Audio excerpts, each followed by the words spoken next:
હા ભીખાભાઈ બાંભણીએ એ વખતે તારા સાહેબ ને હું ભૂંજાય કે ઘરનામને પૈસા હોય જમી જાય કે જમવા હાવ તારા કીર્તિ આવું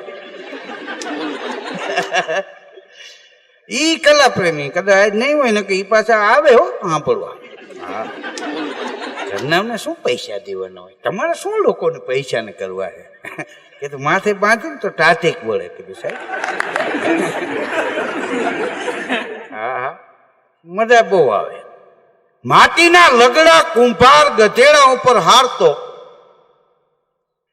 ગધેડાનું હલકું લોહી ને હલકો વિચાર આવ્યો તો એક દી માટીનું લગડું ભર્યું કુંભારે, પડી ગયો ગધેડો, માર્યો, બેઠો ન થયો. કુંભાર કંટાળી ગયો કે આ નહીં હાલે, લગડું ઠલવી નાખ્યું, લગડું ખંભે મારીને ઘેરે વહી ગયો. પછી ગધેડો નિવૃત્ત થઈ ગયો. આ મન પડે ત્યાં ચારો ચરી આવે ને તાજો માજો થઈ ગયો ને એક દી ચારો ચરીને પાણી પીને નદીની રેતીમાં આરોટતો હતો અને બપોરને ટાણે ખેડૂએ બળદ છૂટા કર્યા હાથીએથી અને ધોરીડા બળદિયા જેથી નદીને આરે પાણી પીવા આવ્યા. ગધેડાએ જોયું અને બળદને એટલી ટકોર કરી ગધેડાએ કે હું હાવ છોટા જેવા થઈ ગયા છો. બળદિયો કે અમારા કાંઠે તોહરા નવખંડ ધરતી અમારે ખેડવાની, અમારો ખેડૂત છોડે ત્યારે છૂટાય, ઈ પાણી પાય ત્યારે પીવાય, નીરે ત્યારે ખવાય, અમારા શરીર એવા જ હોય ને.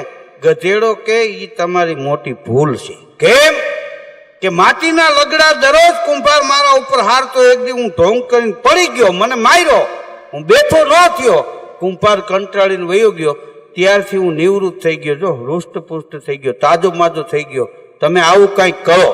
ત્યારે બળદિયાએ ગધેડા સામું જોયું અને બળદ એટલું બોલ્યો કે તારી વાત સાચી છે, તારી માં કોણ છે? તો કે ગધેડી. તો બળદિયો કે તારી માને તું એક જ માં કે દુનિયાના બીજા કોઈ માણસો કે?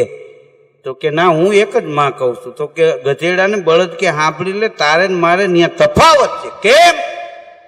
બળદિયો કે મારી માં કામધેનુ છે, ગાય છે.